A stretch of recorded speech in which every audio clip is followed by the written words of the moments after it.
I call the honourable member for Denison. Thank you, Madam Speaker. Madam Speaker, my question is to the Education Minister. Minister, universities existed before your reform proposal and must exist afterwards, regardless of your success or failure. Hence, you really should stop linking to the reforms the critical $400 million restructure funding for the University of Tasmania.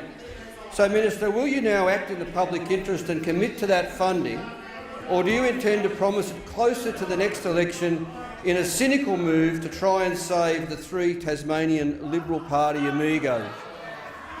I call the honourable Minister for Education and Training. Thank you, Madam Speaker, and I thank the member for Denison for his question.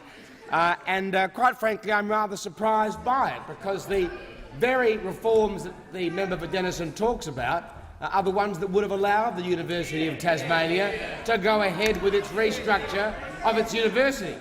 The University of Tasmania had plans, and hopefully will have plans in the future to expand their operations. To be able to do so, they needed to lift the cap on the sub-bachelor courses, the very ones that the member for Denison voted against in this House, and in fact helped convince Senator Lambie to vote against in the Senate.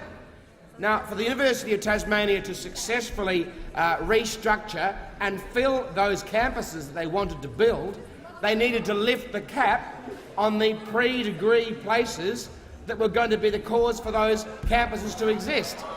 So I can't understand the member for Denison's question. The only link between the restructure and the government's reforms is that the reforms allow the University of Tasmania to secure its financial future by expanding to thousands and thousands of places. I think there were some suggestions that they would raise their pre-degree places by 10,000 to bring that revenue into Tasmania. And that's why the members for Lyons, the members for Bass, the member for Braddon all lobbied so hard for these reforms, because they were the life-saving measure that the University of Tasmania wanted, Madam Speaker.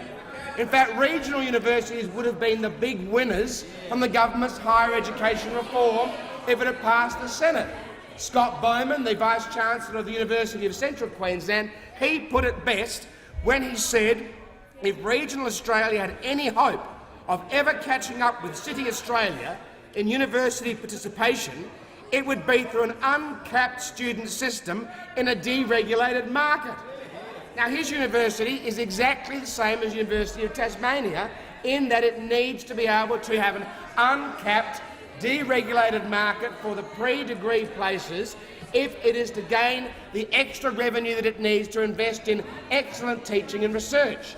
So I would urge the member for Denison to change his position on the government's reforms and help convince Senator Lambie to change her position on the reforms, because their votes were against the very thing that they both say they wanted to expand. So, on that note, Madam Speaker, while I thank the member for Denison for his question, I would ask him to reconsider the position he adopted on the government's higher education reforms.